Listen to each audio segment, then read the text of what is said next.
السلام علیکم ورحمۃ اللہ وبرکاتہ۔ الحمدللہ رب العالمین والصلاة والسلام علی رسولہ الکریم وعلی آلہ وصحبہ اجمعین، اما بعد۔ اعوذ باللہ من الشیطان الرجیم، بسم اللہ الرحمن الرحیم۔ وما من دابۃ فی الارض الا علی اللہ رزقها ویعلم مستقرها ومستودعها کل فی کتاب مبین۔ 12ویں پارے کے شروعات میں اللہ رب العالمین نے یہ بتایا کہ زمین پر جتنی بھی مخلوق ہے ان سب کو روزی دینے کی جو ذمہ داری ہے وہ اللہ رب العالمین کی ہے۔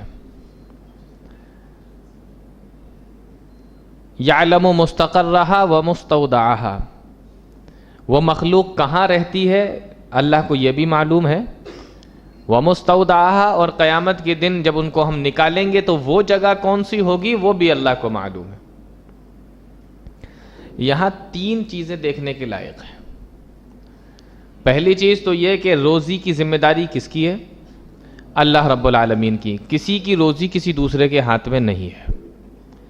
آپ بھروسہ کیجئے اللہ رب العالمین پر، اسباب اختیار کیجئے، روزی کمانے کے جو ذریعے جو طریقے اللہ رب العالمین نے بتائے ہیں ان کو اختیار کیجئے۔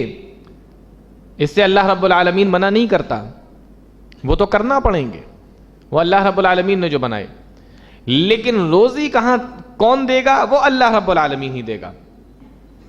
ایک حدیث کے اندر اللہ کے نبی صلی اللہ علیہ وسلم نے ارشاد فرمایا کہ اگر تم اللہ پر ایسے ہی بھروسہ کر لو جیسا کہ پرندے بھروسہ کرتے ہیں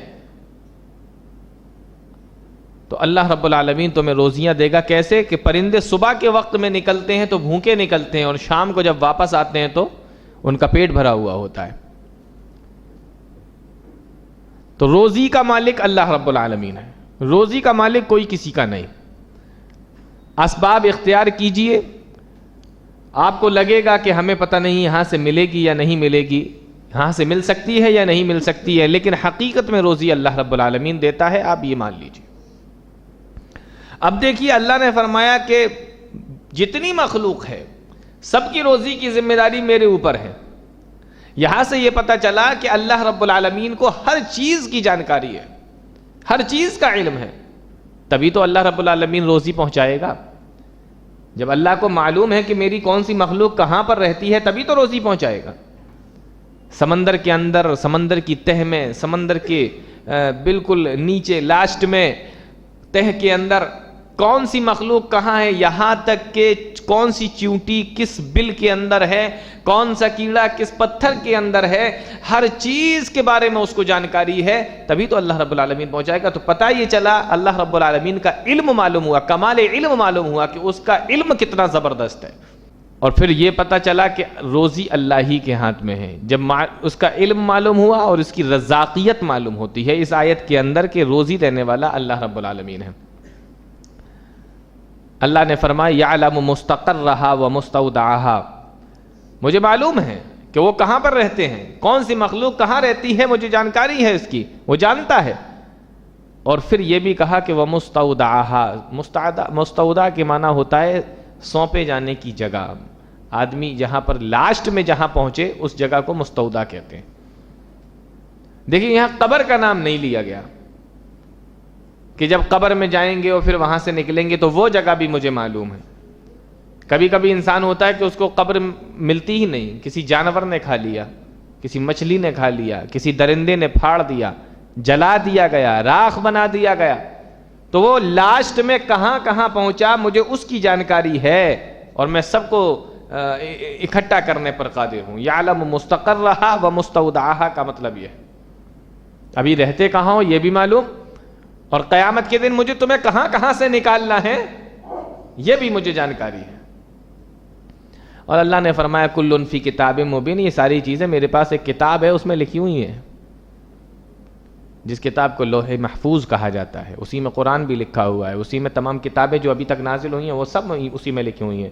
وہ ایک بہت بڑی کتاب ہے، کل فی کتاب مبین، اس کو لوح محفوظ کہتے ہیں، اس میں کوئی دخل اندازی نہیں کر سکتا، وہ لوح محفوظ ہے، حفاظت کی جا رہی ہے اس کی۔ تو پارے کے شروعات میں اللہ رب العالمین نے بتایا کہ روزی ہمارے ہاتھ میں ہے، آپ اسباب اختیار کیجئے لیکن روزی ہم دیں گے. اور اس کے بعد فرمایا اللہ رب العالمین نے وَهُوَ الَّذِي خَلَقَ السَّمَاوَاتِ وَالْأَرْضَ فِي سِتَّةِ أَيَّامٍ، وہی اللہ ہے جس نے زمین و آسمان کو 6 دنوں کے اندر بنایا.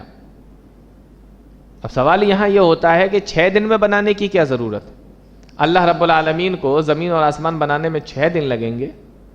اس کے بارے میں تو قرآن میں یہ آیا کہ وہ جب کسی چیز کا ارادہ کرتا ہے تو کہہ دیتا ہے کن، ہو جا، فیکون، تو وہ ہو جاتی ہے. تو اب اس کو 6 دن کی کیا ضرورت؟ 6 دن لا کر اللہ رب العالمین نے یہ بتایا کہ اگر تمہیں بھی کبھی کسی کام کو کرنے کی ضرورت پڑے تو اس کی پلاننگ کرو، اس کی اسکیم بناؤ، اس کی ترکیب بناؤ، کیسے کرنا ہے، کس طریقے سے کرنا ہے، کب کرنا ہے، یہ بتانے کا مقصد ہے. ورنہ اللہ کے لیے 5 دن 6 دن کوئی معنی نہیں رکھتا. وہ جب چاہے جو چاہے بنا سکتا ہے، لیکن اس نے ایک پلاننگ کے تحت، اسکیم کے تحت 6 دن کے اندر بنایا، تاکہ ہمیں بھی اپنے کام پلان اور اسکیم کے تحت کرنا چاہیے، ترتیب اور ترکیب کے ساتھ کرنا چاہیے. اور اس کے بعد دیکھو ایک بہت پیاری بات اور اللہ رب العالمین نے بیان فرمائی. ایسے لوگوں کا ذکر کیا جن کو اللہ رب العالمین نعمتوں سے یا رحمتوں سے نوازتا ہے. فرمایا وَلَئِنْ أَذَقْنَا الْإِنسَانَ مِنَّا رَحْمَةً ثُمَّ نَزَعْنَاهَا مِنْهُ إِنَّهُ لَيَئُوسٌ كَفُورٌ. جب ہم کسی انسان کو اپنی نعمتوں سے اپنی نعمتیں چکھاتے ہیں، اپنی رحمتیں اور نعمتوں کا مزہ اس کو چکھاتے ہیں، اور اس کے بعد پھر اسے کوئی پریشانی آ جاتی ہے، اِنَّهُ لَيَئُوسٌ كَفُورٌ، تو وہ ناشکرا ہو جاتا ہے، نا امید ہو جاتا ہے.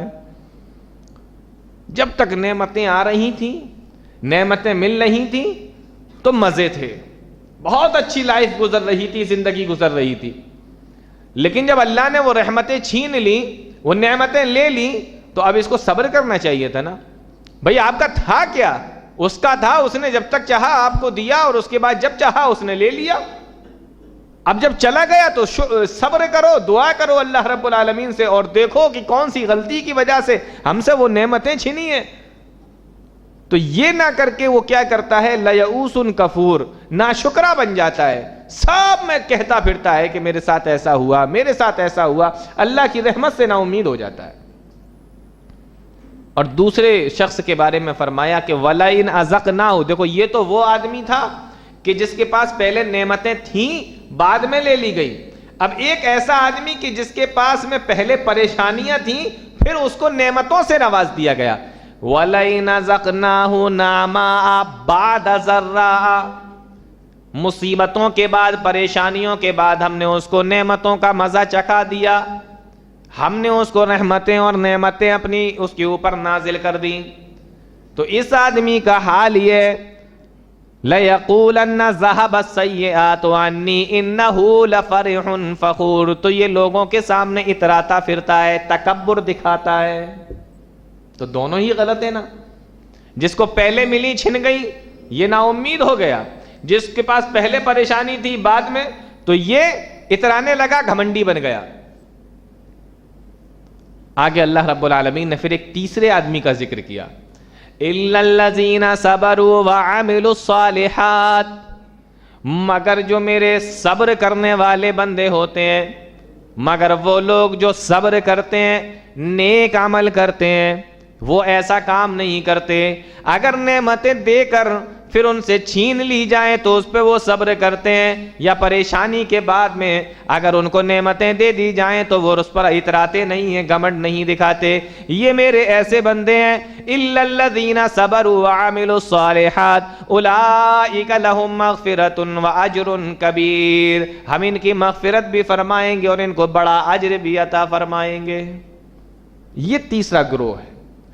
یعنی اگر نعمتیں چھن گئیں تو دماغ خراب نہیں ہوا، ہمیں کیا کرنا ہے، ہمت نہیں ہارے، ہمت نہیں ٹوٹی. اور اگر نعمتیں دے دی گئیں پریشانی کے بعد تو اترائے نہیں، گھمنڈ نہیں دکھایا، گاتے نہیں پھر رہے محلے والوں کو، دکھاتے نہیں پھر رہے پورے شہر کے لوگوں کو.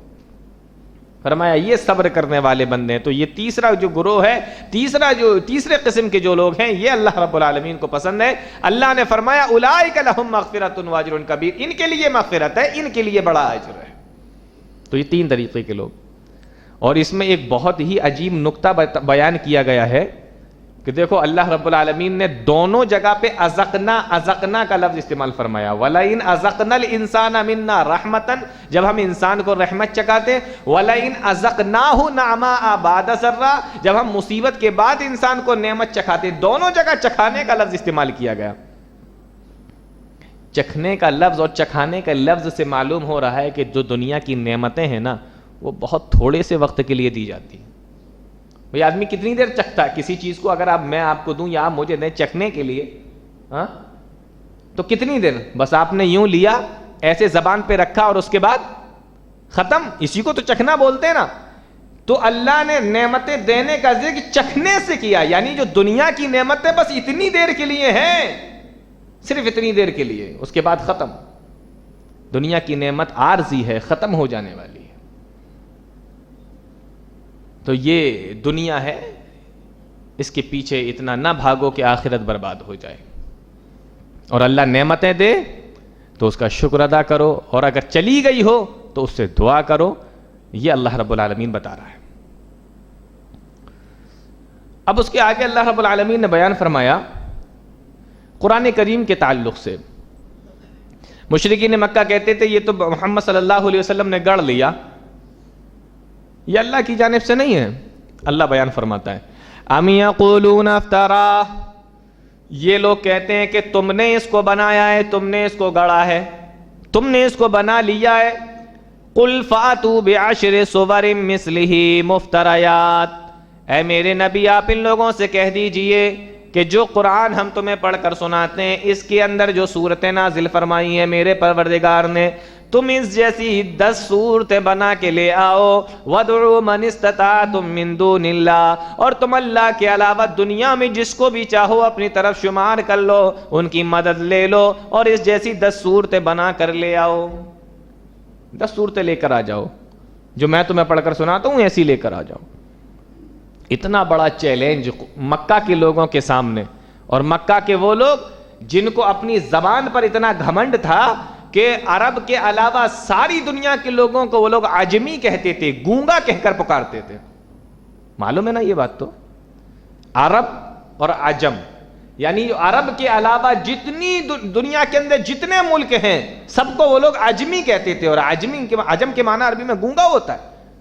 وہ کہتے تھے کہ بولنے کا ملکہ اور بولنے کی طاقت تو میرے پاس میں ہے, ہم عربی جاننے والے ہیں, ہم بولنے والے ہیں. لیکن ایسے لوگ بھی کیا ہوا؟ لا سکے؟ نہیں لا سکے. بہت سارے لوگوں نے کوشش کی کہ لاؤ قرآن کے جیسی کوئی صورت بنا لائیں, قرآن کے جیسی کوئی آیت بنا لائیں, لیکن کامیاب نہیں ہو سکے. تاریخ کے اندر ایک بڑا دلچسپ واقعہ لکھا ہوا ہے کہ عمرو ابن عاص رضی اللہ تعالیٰ عنہ, جو بعد میں مسلمان ہو گئے تھے لیکن اس وقت تک مسلمان نہیں ہوئے تھے, تو یہ یمامہ ایک جگہ کا نام ہے, وہاں گئے اور وہاں کا ایک آدمی تھا جس کا نام تھا مسیلمہ کذاب, جس نے اللہ کے نبی صلی اللہ علیہ وسلم کے زمانے میں نبوت کا دعویٰ کیا تھا. اور اس نے کہا تھا کہ وہ بھی نبی ہیں, میں بھی نبی ہوں, ان کے پاس بھی وحی آتی ہے, میرے پاس بھی وحی آتی ہے. اس نے نبی کے زمانے ہی میں نبوت کا دعویٰ کر دیا تھا, مسیلمہ کذاب جس کا نام تھا. تو عمرو ابن عاص اس وقت تک اسلام نہیں لائے تھے, کسی کام سے گئے ہوں گے. البدایہ والنہایہ کے اندر ابن کثیر رحمۃ اللہ علیہ نے لکھا ہے کہ وہ مسیلمہ کذاب پوچھنے لگا کہ وہ جو مکہ میں نبی ہیں, نبی آئے ہیں, ان کے اوپر کوئی سورت نازل ہوئی ہے ابھی؟ تو عمرو ابن عاص نے کہا کہ ہاں سنا تو ہے کہ سورۃ العصر کے نام سے کوئی سورت ان کے اوپر نازل ہوئی ہے. کون سی سورت؟ سورہ عصر, پیاری سی سورت ہے. والعصر ان الانسان لفی خسر, زمانے کی قسم ہے بے شک انسان خسارے میں ہے. الا الذین آمنوا وعملوا الصالحات وتواصوا بالحق وتواصوا بالصبر, مگر ہاں وہ گھاٹے سے بچے ہوئے ہیں وہ لوگ. کون؟ جو ایمان لائے, عمل صالح کیے, حق کی وصیت کرتے رہے اور ایک دوسرے کو صبر کی تلقین کرتے رہے. پیاری سی سورت ہے, اس کا پیارا سا ترجمہ ہے. اور پورا اسلام اس سورت کے اندر اللہ رب العالمین نے سمو دیا ہے. اگر اس پر غور کیا جائے پورا اسلام یہی ہے. تو عمرو بن عاص نے کہا کہ یہ سورت نازل ہوئی ہے, تو کہنے لگا کہ دیکھو میرے اوپر بھی ایک سورت نازل ہوئی ہے. آپ کے اوپر کون سی سورت نازل ہوئی؟ تو سورہ عصر کی نقل اس نے بنائی. کہا دیکھو یا وبر والعصر ان الانسان اب اس کی نقل بنا رہا ہوں. یا وبر انما انت اذنان وصدر حقر النقر والعصر ان الانسان لفی خسر. دیکھیے اس میں بھی آخر میں سب میں رے آ رہا ہے نا, والعصر ان الانسان لفی خسر, اس طریقے سے. تو اب وہ بنا رہا ہے یا وبر انما انت اذنان وصدر, وہ بھی اسی طریقے سے بنا رہا ہے. اب یہ تھا کیا؟ وبر ایک کیڑا ہوتا ہے, ایک جنگلی جانور ہوتا ہے چھوٹا سا, تو اس کو وبر کہتے ہیں کہ اے وبر تیرے دو بڑے بڑے کان ہیں اور تیرا ایک سینہ ہے, لیکن جسم تیرا بڑا چھوٹا سا ہے. یہ اس نے بنایا.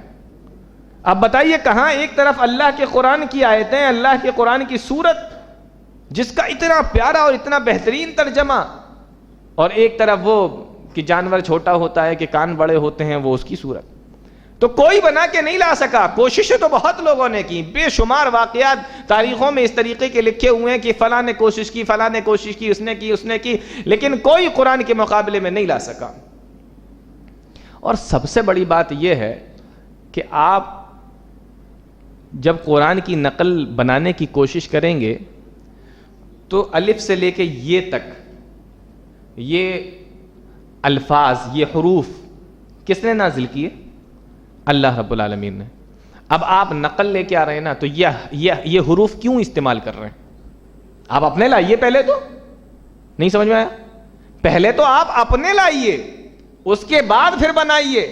آپ ہمارا مال لے کر پھر بنانے کی کوشش کیوں کر رہے ہیں؟ اللہ رب العالمین نے اس کی بھی چھوٹ دے دی کہ چلو ٹھیک ہے, تو الفاظ حروف جو ہے نا یہ بھی میرے ہی لے لو, لیکن اب لے کے آؤ. لیکن تب بھی وہ بنا کے نہیں لا سکے. تو یہی بتایا گیا, قُلْ فَاتُوا بِعَشْرِ صُوَرٍ مِثْلِهِ مُفْتَرَيَاتٍ وَادْعُوا مَنِ اسْتَطَعْتُم مِّن دُونِ اللَّهِ. تم اللہ کے علاوہ جن کو بھی اپنا مددگار سمجھتے ہو, تمام کے تمام لوگوں کو بلا لو اور قرآن کے جیسی 10 صورتیں بنا کر لے آؤ. یہاں 10 صورتوں کا ذکر ہے اور ایک جگہ صرف ایک صورت کا ذکر ہے, وہ جو آ چکی ہے سورہ بقرہ میں, وَإِن كُنتُمْ فِي رَيْبٍ مِّمَّا نَزَّلْنَا عَلَىٰ عَبْدِنَا فَأْتُوا بِسُورَةٍ. یہاں اللہ نے فرمایا ایک صورت لے آؤ. اور قرآن کریم کے اندر اِذَا جَاءَ نَصْرُ اللَّهِ إِنَّا أَعْطَيْنَاكَ الْكَوْثَرَ, یہ تو بہت چھوٹی چھوٹی صورتیں ہیں, اس کی جیسی بنا لاتے لیکن نہیں بنا سکے. پتہ یہ چلا کہ یہ قرآن اللہ رب العالمین کی جانب سے نازل کرتا ہے. اللہ رب العالمین نے ایک آیت کے اندر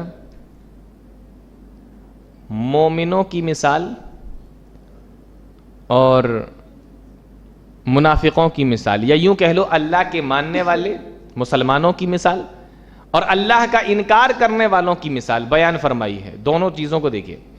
اللہ فرماتا ہے مثل الفریقین کالاعمی والاصم والسمیع والبصیر هل یستویان مثلا. اے لوگو, اندھا اور بہرا اور سننے والا اور دیکھنے والا کیا برابر ہو سکتے ہیں؟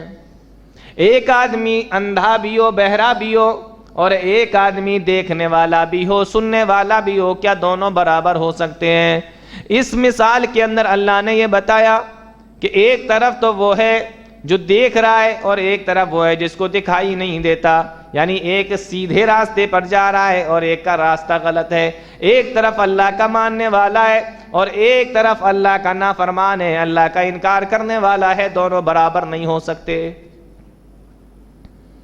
ایک آدمی اندھا ہے, وہ ایک راستے پر جا رہا ہے اور اسی کو حق سمجھ رہا ہے. اندھا آدمی ایک ایسے راستے پر جا رہا ہے جس کو حق سمجھ رہا ہے, لیکن وہ راستہ غلط ہے, وہ راستہ غلط ہے. اب اسے دکھائی نہیں دے رہا, وہ چلتا جا رہا ہے بس. تو کسی نے پیچھے سے آواز لگائی کہ ارے وہ راستہ غلط ہے, کہاں جا رہے ہو تم, اس پہ مت جاؤ.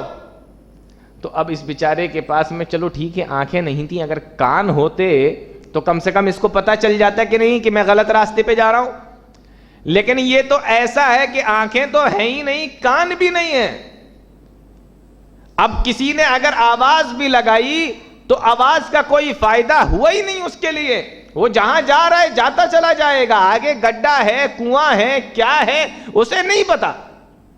پیچھے سے ایک آدمی بتا رہا ہے لیکن وہ بہرا بھی ہے, اس کو نہیں سنائی دیتا. فرمایا یہ ان لوگوں کی مثال ہے جو اللہ کا انکار کرنے والے. آپ کچھ بھی کرتے رہیے, وہ اندھے اور بہرے ہیں, ان کے اوپر کوئی اثر نہیں پڑتا. اور ایک طرف وہ ہیں جو ماننے والے ہیں, اگر کبھی کسی وجہ سے کسی غلط راستے پر چلے بھی گئے تو کوئی دوسرا آواز لگائے گا تو کان تو کام کر رہے ہیں نا. اگر کبھی آنکھوں سے سمجھ میں نہیں دکھائی نہیں دے رہا, نہیں سمجھ میں آ رہا, تو کان تو بتا دیں گے کہ ارے آواز, ارے کہاں جا رہے ہیں بھائی آپ, یہ تو غلط راستہ ہے, تو سیدھے راستے کو پکڑ لیں گے, اچھے راستے کو, ٹریک کو پکڑ لیں گے آپ, تو اس راستے پہ آ جائیں گے. تو فرمایا یہ دونوں کی, یہاں آواز دو تو پتہ نہیں چلے گا, دکھائی بھی نہیں دے رہا ہے, سمجھ بھی نہیں پا رہا ہے. یہ مثال بیان فرمائی. مثل الفریقین کالعامی والاصم والسمیع والبصیر هل یستویان مثلا, کیا دونوں لوگ برابر ہو سکتے ہیں؟ ظاہر سی بات ہے دونوں برابر نہیں ہو سکتے. اس صورت کے اندر اللہ رب العالمین نے کئی نبیوں کا ذکر فرمایا ہے. حضرت نوح علیہ السلام کا, حضرت ہود کا, حضرت صالح کا, حضرت شعیب کا, حضرت لوط کا, ابراہیم کا, اور اسی طریقے سے موسیٰ علیہ السلام کا, کئی نبیوں کا ذکر فرمایا. اور وہی کہ ان نبیوں نے سمجھایا اور انہوں نے انکار کیا اور پھر اللہ کا عذاب ان کے اوپر نازل ہوا. اس طریقے کی کیا نام جو ہے واقعات کے اندر باتیں بتائی گئی. لیکن ان تمام نبیوں میں سے میں نوح علیہ السلام کے تعلق سے کچھ بات کروں گا آج. نوح علیہ السلام یہ اللہ رب العالمین کے بڑے جلیل القدر نبی تھے. اور دیکھو دعوت و تبلیغ کے کام میں کتنے صبر کی ضرورت ہوتی ہے. کوئی نوح علیہ السلام سے سیکھے. کتنے سال تبلیغ کی تھی, اور ایمان لانے والے کتنے تھے؟ اتنے تھے کہ جب ناؤ بنائی نا تو سب آ گئے اس میں. جب ناؤ بنائی, کشتی بنائی, تو جتنے تھے سب اس میں آ گئے. اتنے تھے ایمان لانے والے 950 سال میں. یہ ہے دعوت و تبلیغ کے اندر صبر کی ضرورت. ایسا نہیں ہے آپ نے ابھی بتایا دل کی دنیا بدل جائے گی. کیسے؟ وہ تو اللہ کے ہاتھ میں ہے. اس انسان کی اپنی کاوش ہے, وہ آپ کی بات کو کتنا لے رہا ہے, لائٹلی لے رہا ہے, ڈیپ لے رہا ہے, سمجھ رہا ہے, کس وجہ سے سننے کے لیے بیٹھا ہے, یا صرف ہاں ہمیں ہاں ملا رہا ہے, کیا کر رہا ہے آپ نہیں جانتے. تو جو لوگ, جو دوست ہمارے, جو میرے بھائی دعوت و تبلیغ کا کام کرتے ہیں, ان کو ان تمام چیزوں کا بھی دھیان رکھنا چاہیے. نوح علیہ السلام تبلیغ کر رہے ہیں تو قوم کے لوگوں نے کہا کہ اے نوح میرے لیے فلاں چیز لاؤ, میرے لیے خزانے لاؤ, زمین کے خزانے نکالو, تم یہ ہو تم وہ. نوح علیہ السلام دیکھو جواب دے رہے ہیں, قرآن کے الفاظ میں سنو. حضرت نوح علیہ السلام نے فرمایا قل لا اقول لكم عندي خزائن اللہ, میرے پاس میں اللہ کے خزانے نہیں. میں دنیا میں اس لیے نہیں آیا کہ تمہارے لیے سونے کا پہاڑ بنا دوں, میں دنیا میں اس لیے نہیں آیا کہ تمہارے لیے نہر نکال دوں, میں دنیا میں اس لیے نہیں آیا کہ تمہارے لیے بڑے بڑے باغات بنا دوں. ولا اقول لكم انی ملک ولا اعلم الغیب, اور مجھے غیب کا علم بھی نہیں ہے. میں تمہارے بارے میں یہ نہیں بتا سکتا کہ تمہارے یہاں چوری کس نے کی, تمہارے یہاں فلاں کام کس نے کیا, یہ کس نے کیا. آتے ہیں نا لوگ پوچھنے کے لیے, ہمارے یہاں چوری ہو گئی, چلو ان سے پوچھیں گے. پہنچ گئے, بتائیے کہ چوری کس نے کیا. نوح علیہ السلام کہہ رہے ہیں میں نہیں بتا سکتا. جب نوح جیسا نبی نہیں بتا سکتا تو ان کی اوقات کیا ہے جو یہ بتا دے. آج لوگوں کا پیسہ, اول تو چوری ہو گئی ہے, سارا پیسہ وہاں برباد کر کے آئے, زیور وہاں برباد کر کے آئے, جو کچھ بچا کچا تھا وہ یہاں پہ لا کے دے دیا. یہ حالت ہوتی ہے. ایک صاحب بتا رہے تھے کہ میں ایسے ہی ایک آدمی کے پاس گیا پوچھنے کے لیے, مجھے معلوم ہوا کہ وہ بتا دیتے ہیں, تو ہم چلے گئے ان کے پاس پوچھنے کے لیے. تو ان کے پاس جب پہنچے تو انہوں نے بتایا کہ ہمارے گھر سے کچھ زیور تھے وہ چوری ہو گئے ہیں, آپ بتائیے ذرا, میں نے سنا ہے کہ آپ بتا دیتے ہیں. اور ان کا دعویٰ بھی یہ تھا کہ ہم بتا دیتے ہیں, میرے پاس آؤ ہم مسئلے حل کریں گے. اب یہ ان کے پاس پہنچے تو دیکھو بتانے کے بجائے وہ جواب کیا دے رہے ہیں کہ بھائی دیکھو ایسا ہی جو تمہارا زیور چوری ہوا تھا وہ اس آدمی نے بیچ دیا. یہ جواب. ارے کس نے بیچا, کس نے خریدا, یہ بتاؤ نا. آپ کیوں عوام کو بے وقوف بنانے پہ لگے ہوئے ہیں کہ جس نے آپ کا زیور چرایا تھا اس نے بیچ دیا. یہ پہلے سے پریشان ہے, اب وہ ڈھونڈنے جائے کہ بیچا کس کو. یہ چل رہا ہے آج کل.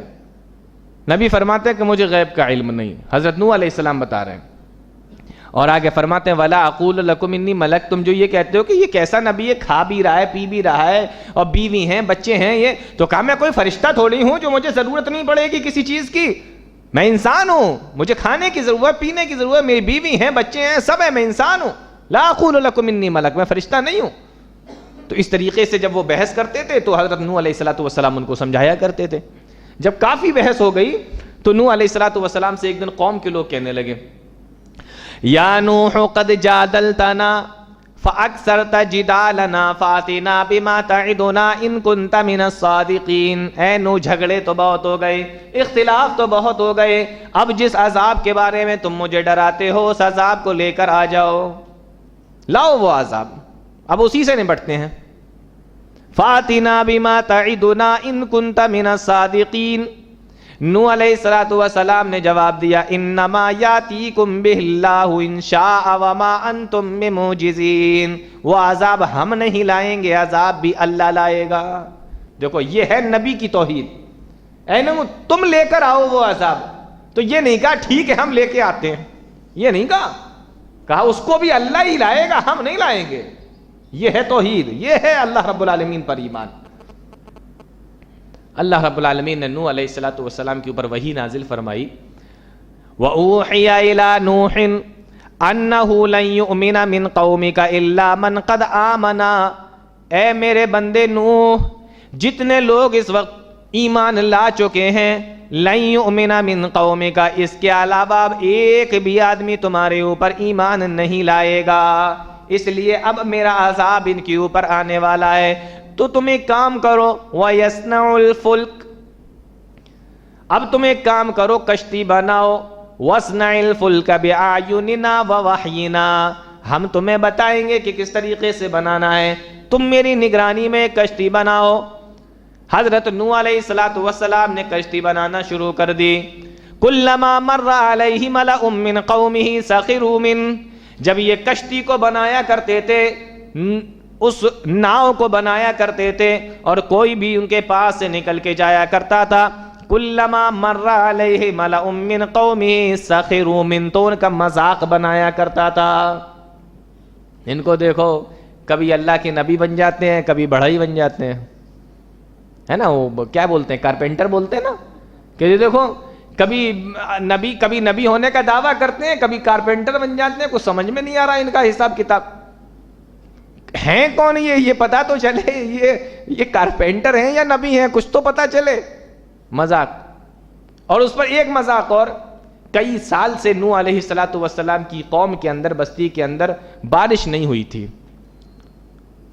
تو اب مذاق بنا رہے ہیں کہ اسے چلائیں گے کہاں، آپ ریت پہ چلائیں گے، کہاں چلائیں گے آپ اس کو، بارش تو ہو نہیں رہی. حضرت نوح علیہ السلام سنتے جا رہے ہیں، اپنا کام کرتے جا رہے ہیں. قال ان تسخروا منا فإنا نسخر منكم كما تسخرون. فرمایا کہ ایک دن آئے گا کہ جب ہم تمہارا مذاق بنائیں گے جیسا کہ تم آج میرا مذاق بنا رہے ہو. فسوف تعلمون من يأتيه عذاب يخزيه ويحل عليه عذاب مقيم. اور پھر جب عذاب کا وقت آ گیا، اللہ کا قرآن بیان کرتا ہے، نوح علیہ السلام نکل کے جا رہے تھے اور ایک بوڑھی عورت تنور کے اوپر، تنور جانتے ہیں نا، تندور جس کے اندر روٹی وغیرہ پکاتے ہیں، جس کے اندر آگ جلاتے ہیں. ایک بوڑھی عورت اس کے پاس میں بیٹھی روٹی بنا رہی ہے. نوح علیہ السلام کے اوپر ایمان نہیں لائی، وہ بھی مذاق بنانے والوں میں سے ہے اور سرکش قوم کے اندر وہ بھی شامل ہے. اس نے جب نوح علیہ السلام کو نکلتے ہوئے وہاں سے دیکھا، روٹی بناتی جا رہی ہے اور نوح علیہ السلام کا مذاق بھی بناتی ہے. کہنے لگی اے نوح، میں نے سنا ہے کہ تم کوئی ناؤ بنا رہے ہو، کوئی کشتی بنا رہے ہو. اے نوح سے چلاؤ گے کہاں سے، پانی کا نام و نشان تو کہیں دور دور تک نہیں ہے. حضرت نوح علیہ السلام نے جب یہ سنا، کہنے لگے او اماں، میرا پروردگار تو اس بات پر بھی طاقت رکھتا ہے کہ تیرے اس تندور کے اندر جس میں آگ جل رہی ہے اسی سے پانی نکال دے. وہ تو اس بات کی بھی طاقت رکھتا ہے. اور قرآن بیان کرتا ہے حتی اذا جاء امرنا، جب اللہ کے عذاب کا وقت آ گیا، وفارت تنور، تو سب سے پہلے پانی اسی تندور کے اندر سے نکلا. یہ ہے اللہ رب العالمین کی طاقت. اب ہر طرف پانی ہی پانی، پانی ہی پانی. اللہ رب العالمین نے حکم دیا اے نوح میرے بندوں کو جو ایمان والے ہیں لے کر کشتی میں سوار ہو جاؤ. حضرت نوح علیہ الصلوۃ والسلام کشتی میں سوار ہو گئے. اب جب یہ کشتی میں سوار ہوئے اللہ کا قرآن بیان کرتا ہے بسم اللہ مجریہا و مرساہا ان ربی لغفور الرحیم. بے شک اب یہ کشتی اللہ کے نام سے چلے گی. بسم اللہ کر کے تم اس کے اندر داخل ہو جاؤ.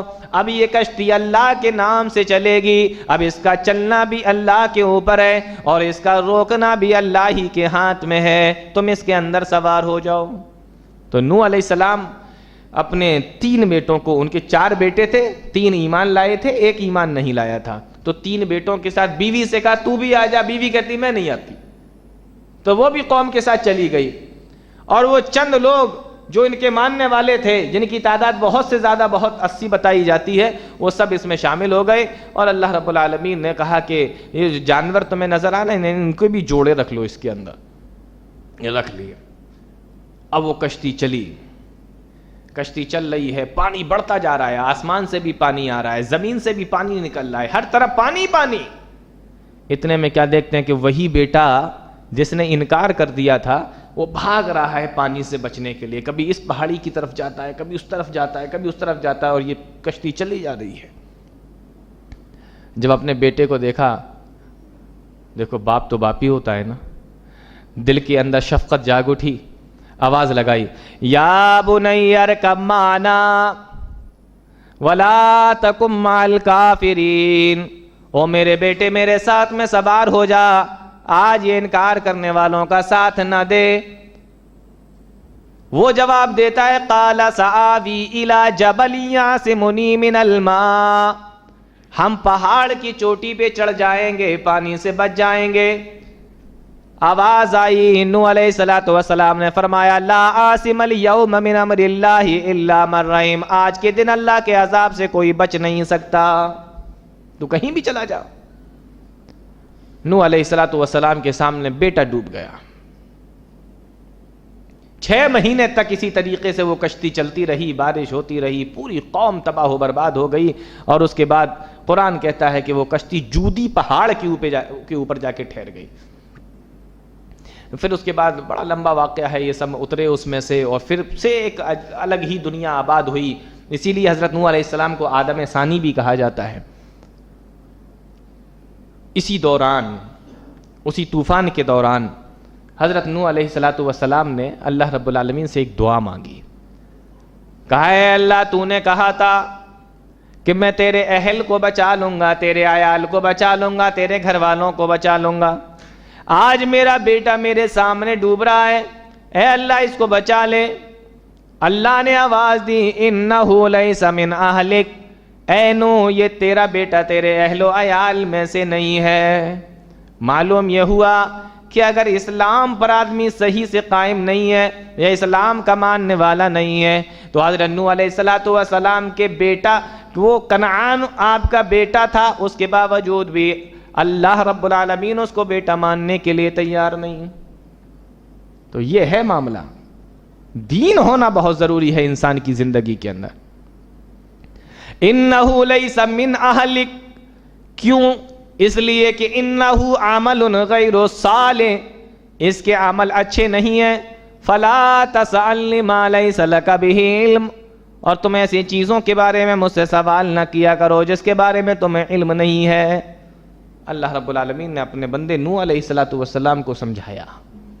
نوح علیہ السلام کو اندازہ ہوا کہ نہیں یہ تو غلطی ہو گئی، میں تو ایک ایسے آدمی کے بارے میں اللہ رب العالمین سے دعا کرنے لگا جس کے بارے میں اللہ کا عذاب ثابت ہو چکا ہے.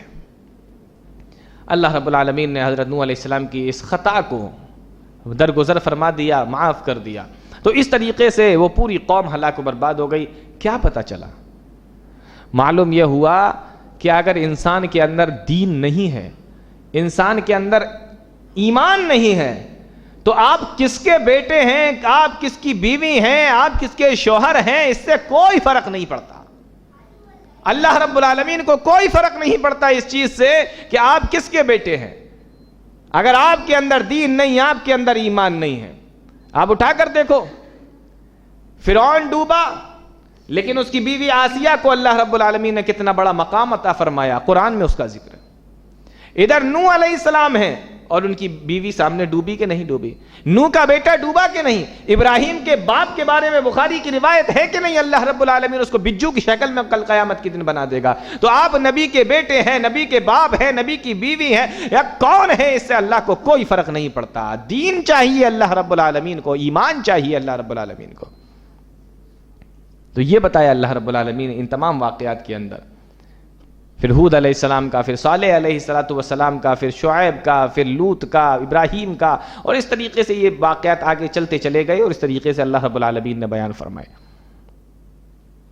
آپ اس پر ذرا غور کیجئے، اور اس کے بعد ان تمام نبیوں کے بات بیان کرنے کے بعد، واقعات کو بیان کرنے کے بعد اللہ رب العالمین نے ارشاد فرمایا فَاسْتَقِمْ كَمَا أُمِرْتَ، ہم نے جس چیز کا تمہیں حکم دیا ہے اس پر قائم رہیے، استقامت دکھائیے۔ ہم جو تمہیں بتا رہے ہیں اس پر قائم ہو جاؤ، اس پر اپنی استقامت دکھاؤ، جم جاؤ۔ اگر عقیدے کے اندر آپ جمے نہیں ہیں، آپ کا عقیدہ اگر درست نہیں ہے تو آپ کی زندگی میں شرک آ جائے گا۔ اس لیے دین پر جمنا بہت ضروری ہے۔ اگر آپ دین پر جمے نہیں اور عقیدہ آپ نے اگر اپنا مضبوط نہیں کیا تو شرک، عمل میں اگر آپ مضبوط نہیں ہیں تو بدعت۔ اس لیے استقامت بہت ضروری ہے، ورنہ شرک بھی آ سکتا ہے زندگی کے اندر اور بدعت بھی آ سکتی ہے۔ اور اس کے آگے اللہ رب العالمین نے بیان فرمایا وَلَوْ شَاءَ رَبُّكَ لَجَعَلَ النَّاسَ أُمَّةً وَاحِدَةً، اگر اللہ چاہتا تو ساری دنیا کے لوگوں کو ایک ہی امت بنا دیتا۔ وَلَا يَزَالُونَ مُخْتَلِفِينَ، لیکن اللہ نے لوگوں کو الگ الگ پیدا کیا ہے اور لوگ ہمیشہ آپس میں اختلاف کرتے رہیں گے۔ إِلَّا مَن رَحِمَ رَبُّكَ، مگر تمہارا پروردگار جس کے اوپر اپنا رحم فرما دے۔ معلوم یہ ہوا کہ اللہ جب رحم فرماتا ہے تو آدمی اختلاف سے بچ جاتا ہے، اور جب اللہ اپنی رحمت ہٹا لیتا ہے تو انسان اختلاف کے اندر پڑ جاتا ہے۔ تو اختلاف اچھی چیز نہیں ہے۔ اللہ فرماتا ہے کہ جب میں اپنی رحمت نازل کرتا ہوں تو اختلاف سے آدمی بچتا ہے۔ تو اس لیے اختلاف مت کیجیے، قرآن و حدیث پر چلنے کی کوشش کیجیے، اللہ کے دین پر چلنے کی کوشش کیجیے، صحیح بات جہاں سے ملے اس کو لینے کی کوشش کیجیے۔ یہ اس جماعت کا ہے، یہ اس جماعت کا ہے، یہ فلاں جگہ کا ہے، یہ فلاں جگہ کا ہے، یہ سب کہنے کی ضرورت نہیں۔ اور آگے چل کے اللہ رب العالمین نے بیان فرمایا کہ ہم ان تمام نبیوں کے جو قصے تمہیں بیان کرتے ہیں وَكُلًّا نَقُصُّ عَلَيْكَ مِنْ أَنْبَاءِ الرُّسُلِ، کیوں بیان کرتے ہیں؟ مَا نُثَبِّتُ بِهِ فُؤَادَكَ، وہ ہم اس لیے بیان کرتے ہیں تاکہ آپ کا دل جم جائے، آپ کو پتہ چل جائے کہ ہم اکیلے نہیں ہیں پریشان ہونے والے، ہم سے پہلے نبیوں کے ساتھ بھی ایسا ہی کیا ہے ان کی قوم نے۔ مَا نُثَبِّتُ بِهِ فُؤَادَكَ، آپ کا دل جم جائے، اس لیے اللہ رب العالمین بیان فرماتا ہے۔ اور اس کے بعد جو ہے نا سورہ یوسف شروع ہو رہی ہے۔ اب یہ سورہ جو یوسف ہے نا، یہ بڑی دلچسپ صورت ہے قرآن کریم کی، اور یہ جو واقعہ ہے حضرت یوسف علیہ السلام کا، یہ بھی قرآن کریم کا میں اگر یہ کہوں کہ سب سے دلچسپ واقعہ ہے تو شاید غلط نہیں ہوگا، کیونکہ اللہ رب العالمین نے خود فرمایا کہ احسن القصص، ہم آپ کے اوپر ہم سب سے اچھا قصہ سنانے والے ہیں۔ تو اللہ نے اس کو بہترین قصہ کہا ہے، اور آپ اس کو پڑھیے اور آپ کو معلوم ہوگا کہ یہ واقعی بہت ہی بہترین قصہ ہے۔ ہوا کیا کہ مشرکین مکہ نے سوچا کہ اس نبی کو یعنی محمد صلی اللہ علیہ وسلم کو کس طریقے سے جھٹلایا جائے، تو وہ گئے مدینہ کے یہودیوں کے پاس اور یہودیوں سے جا کے کہا کہ کچھ ایسے سوال بتاؤ کہ جس کے ذریعے سے ہم ان کو پھنسا سکیں اور ان کے پاس کوئی جواب نہ ہو تو ان کو جھٹلا سکیں ہم کہ بھئی یہ کوئی نبی ابھی نہیں ہے، ان کو کچھ پتہ وتا نہیں ہے، یہ بس ایسے ہی اپنا وہ کرتے ہیں۔ تو یہ لوگ جب وہاں پہنچے تو یہودیوں نے جب یہ سنا کہ یہ مشرکین ہمارے پاس میں اس لیے آئے ہیں تو انہوں نے کہا کہ تم جاؤ اور مکہ میں جا کے محمد صلی اللہ علیہ وسلم سے یہ کہنا کہ یہ بتاؤ بنی اسرائیل مصر کیسے پہنچے۔ بنی اسرائیل حقیقت میں ملک شام کے رہنے والے تھے، بنی اسرائیل حضرت یعقوب علیہ السلام کی اولاد کو کہا جاتا ہے، اور حضرت یعقوب علیہ السلام ملک شام اور فلسطین کے علاقے میں رہتے تھے۔ اب ملک شام اور فلسطین کے علاقے سے یہ بنی اسرائیل یعنی یعقوب کی اولاد یہ مصر کیسے پہنچے، مجھے یہ بتاؤ۔ یہ سوال پوچھنا، اگر اس کو آسان الفاظوں میں کہا جائے تو یہودیوں نے ہسٹری کا سوال پوچھا تھا، ہے نا؟ بھئی ہسٹری کا سوال ہو گیا کہ نہیں ہو گیا؟ پرانے زمانے کی تاریخ پوچھی کہ نہیں پوچھی؟ یہودیوں کو یہ معلوم تھا کہ آخری نبی جو اس دنیا میں تشریف لائیں گے وہ امی ہوں گے، امی، پڑھے لکھے نہیں ہوں گے، انہوں نے کسی استاد کے پاس بیٹھ کے پڑھا نہیں ہوگا، ہاں اللہ نے جو ان کو پڑھایا ہوگا وہ پڑھایا ہوگا، لیکن ہوں گے امی، کوئی دنیا میں ان کا استاد نہیں ہوگا۔ تو اب جس آدمی نے کہیں پڑھائی لکھائی نہ کی ہو اس سے ہسٹری کا سوال آپ پوچھو، اول تو وہ بہت مشکل ہے کہ بتا سکے، اور اگر آپ اس کو کتاب بھی دے دو نا کہ اس میں دیکھ کے بتا دیجیے آپ، تو اس کے کس کام کی؟ وہ تو امی ہے، انہوں نے تو کہیں پڑھا نہیں، تو کہا یہ سوال لے جاؤ جا کے پوچھو۔ یہ لوگ گئے، سوال پوچھ کے یہاں سے گئے اور اللہ کے نبی صلی اللہ علیہ وسلم کے پاس میں پہنچے کہ مجھے یہ بتائیے، اگر آپ واقعی اللہ کے نبی ہیں تو آپ مجھے یہ بتائیے کہ بنی اسرائیل تو ملک شام کے رہنے والے تھے، فلسطین کے علاقے کے رہنے والے تھے، یہ لوگ مصر کیسے پہنچ گئے؟ مجھے یہ بتائیے۔ اللہ رب العالمین نے پوری سورہ یوسف نازل فرما کے یہ بتا دیا کہ مصر، یہ ملک شام کے رہنے والے لوگ مصر میں کیسے پہنچے۔ اور یہاں پر ایک بات اور بتاؤں آپ کو، سن کے تعجب ہوگا کہ یہ جیسا سوال وہاں سے سن کے آئے نا، جیسا سوال وہاں سے سن کے آئے ویسا ہی اللہ رب العالمین نے ان کے ساتھ بھی معاملہ کر دیا۔ دیکھیے، یوسف کے بھائی یوسف سے جلن رکھتے تھے، بغض رکھتے تھے، مشرکین مکہ اللہ کے نبی صلی اللہ علیہ وسلم سے بغض رکھتے تھے، یوسف کے بھائی یوسف علیہ السلام کو مارنا چاہتے تھے، اپنے شہر سے نکالنا چاہتے تھے۔ یوسف کے بھائی مشرکین مکہ اللہ کے نبی صلی اللہ علیہ وسلم کو مکہ سے نکالنا چاہتے تھے یا جان سے مار دینا چاہتے تھے۔ یوسف کے بھائیوں کے اوپر یا یوسف بنی اسرائیل کے اوپر یا اس دور کے لوگوں کے اوپر 7 سال کا قحط آیا تھا کہ نہیں؟ یہ سورہ یوسف کے اندر ہے، 7 سال قحط آیا۔ ٹھیک ویسا ہی قحط مکہ والوں کے اوپر بھی 7 سال تک آیا۔ یہ جیسا سوال پوچھ کے آئے نا ویسا ہی اللہ رب العالمین نے ان کے ساتھ میں کر دیا۔ تو اس سے یہ بات بھی پتہ چلی کہ سوال جو ہے نا بہت سوچ سمجھ کے پوچھنا چاہیے، کہیں ایسا نہ ہو کہ آپ تو سوچے کہ لاؤ مولوی کو پھنساتے ہیں، پتہ چلا آپ کے ساتھ ہی اللہ ویسا کر دے، ہے نا؟ اب یہ پوچھ کے تو وہاں سے آئے، اب یہ جو پوچھ کے آئے تھے اب یہاں پوچھ رہے، تو اب وہ بغض رکھتے تھے، یہ لوگ بھی بغض رکھتے تھے، وہ شہر سے نکالنا چاہتے تھے، یہ لوگ بھی شہر سے نکالنا چاہتے تھے۔ ان کے اوپر 7 سال قحط آیا، اللہ نے ان کے اوپر بھی 7 سال قحط نازل کیا۔ اور تعجب کی بات تو یہ دیکھو، لاسٹ میں جب یہ واقعہ آپ کو سنائیں گے، یہ آپ کو معلوم ہوگا، تو لاسٹ میں اس میں یہ ہے کہ یہ سارے بھائی یوسف علیہ السلام کے پاس پہنچے اور جا کر انہوں نے کہا کہ مجھے معاف کر دو، مجھ سے غلطی ہو گئی۔ تو یوسف علیہ السلام نے کہا کہ لا تثریب علیکم اليوم، آج کے دن میں تم سے کوئی بازگشت نہیں کروں گا، کوئی پکڑ دھکڑ نہیں کروں گا، تو میں چھوڑ دیتا ہوں، معاف کر دیتا ہوں۔ سیم ویسا ہی واقعہ فتح مکہ کے موقع پر بھی پیش آیا۔ یہ سارے مشرکین اکٹھا ہو کر اللہ کے نبی صلی اللہ علیہ وسلم کے پاس آئے اور کہا کہ آپ میرے ساتھ کیا معاملہ کرنے والے ہیں؟ تو پیارے نبی نے وہی الفاظ فرمائے کہ لا تثریب علیکم اليوم، جاؤ آج کے دن چھوٹ ہے، تم سے کچھ نہیں کہا جائے گا۔ جیسا پوچھ کے آئے تھے پھنسانے کے چکر میں، اللہ اکبر، اللہ نے ویسا ہی ان کے حالات بنا دیے۔ تو اللہ نے فرمایا کہ یہ ہے اصل واقعے کی شروعات کہ کس طریقے سے معاملہ ہوا۔ اب میں یہاں اگر واقعے کو چھیڑتا ہوں تو بات ادھوری رہ جائے گی، اور ابھی شروع کر دیتا ہوں تو کچھ ابھی بتانا پڑے گا، کل کچھ بتانا پڑے گا۔ تو میں یہ چاہتا ہوں کہ پورا واقعہ جو ہے نا اختصار کے ساتھ ہی بتاؤں گا، لیکن انشاءاللہ کل ہی شروع کروں گا. تو ابھی تفسیر کو یہیں پہ چھوڑ دیتے ہیں 12ویں پارے کی. کل سے انشاءاللہ سورہ یوسف سے شروع کریں گے، پھر 13واں پارے کی. اللہ تعالی ہم تمام لوگوں کو نیک عمل کی توفیق دے، قرآن و حدیث کو سمجھنے کی، اس پر چلنے کی توفیق عطا فرمائے. آمین. تقبل یا رب العالمین. وآخر دعوانا الحمدللہ رب العالمین. والسلام علیکم ورحمۃ اللہ.